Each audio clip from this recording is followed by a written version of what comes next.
Welcome to week 5 of the 52-week study as we unmasked Women of the Bible. Join us every Wednesday at 11 a.m.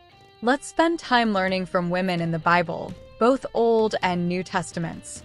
We are looking into Study 5 Rebekah, the Jewish custom of the bride cost, Part 2. Background. Rebekah appears in the Hebrew Bible as the wife of Isaac and the mother of Jacob and Esau.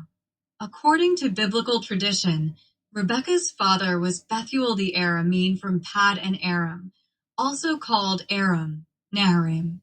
Rebekah's brother was Laban the Aramean, and she was the granddaughter of Milcah and Nahor, the brother of Abraham.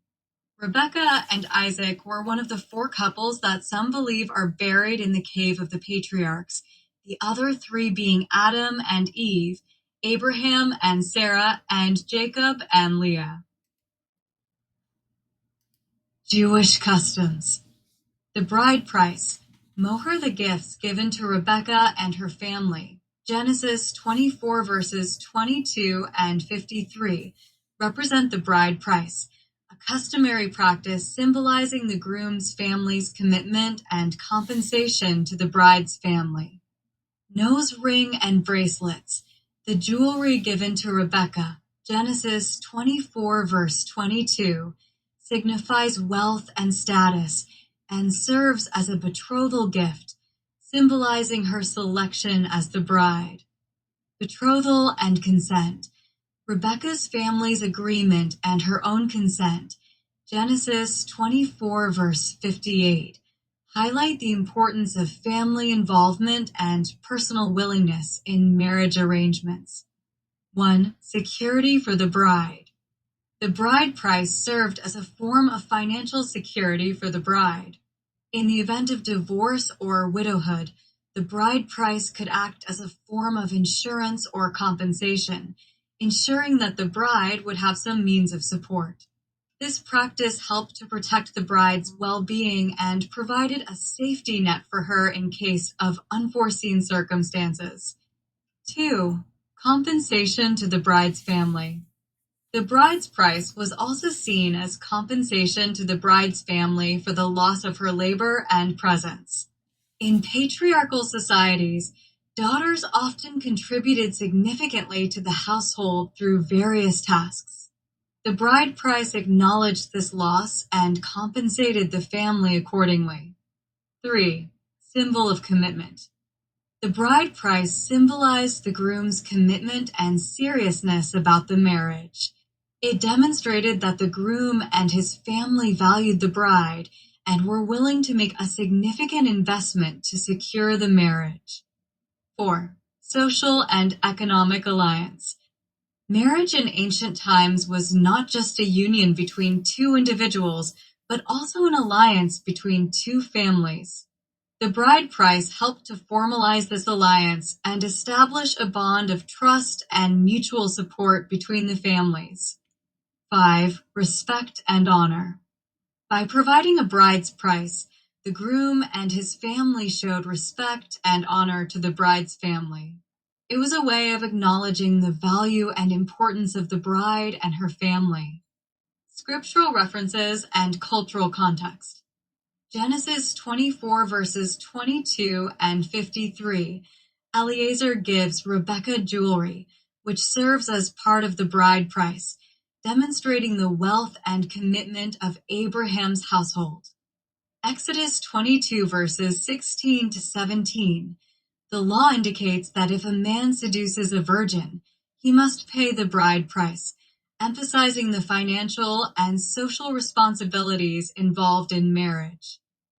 1 Samuel 18 verse 25, King Saul demands a bride price from David for his daughter Michal, showing the custom's role in formalizing marriage agreements. Cultural practices. The practice of paying a bride price was common in many ancient cultures, not just among the Israelites.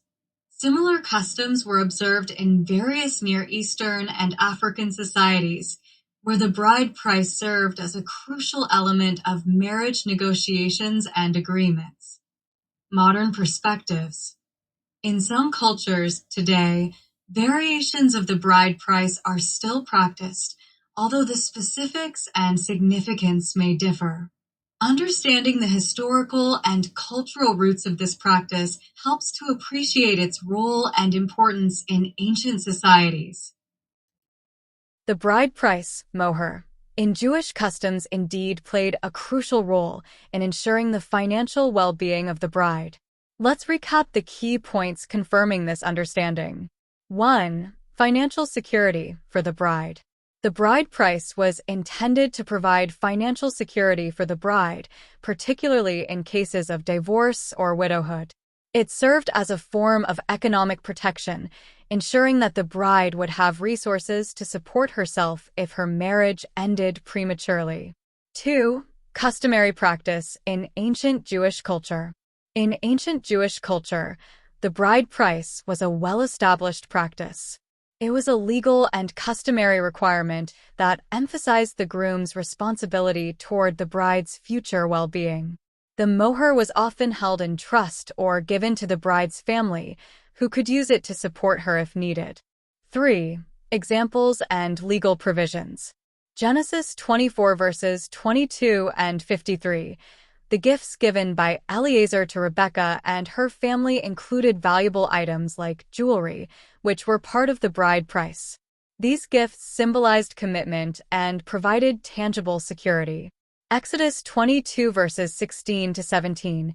This passage outlines the requirement for a man to pay the bride price if he seduces a virgin, ensuring her protection and acknowledging his responsibility.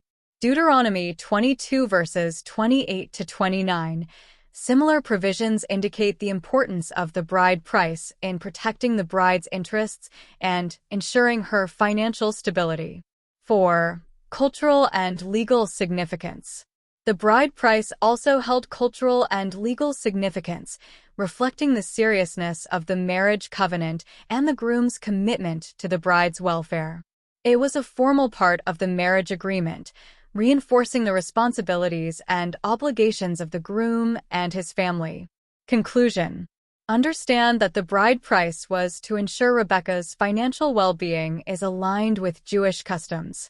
It was a multifaceted practice that provided economic security, demonstrated commitment, and respected the bride's family by acknowledging their loss and the bride's value.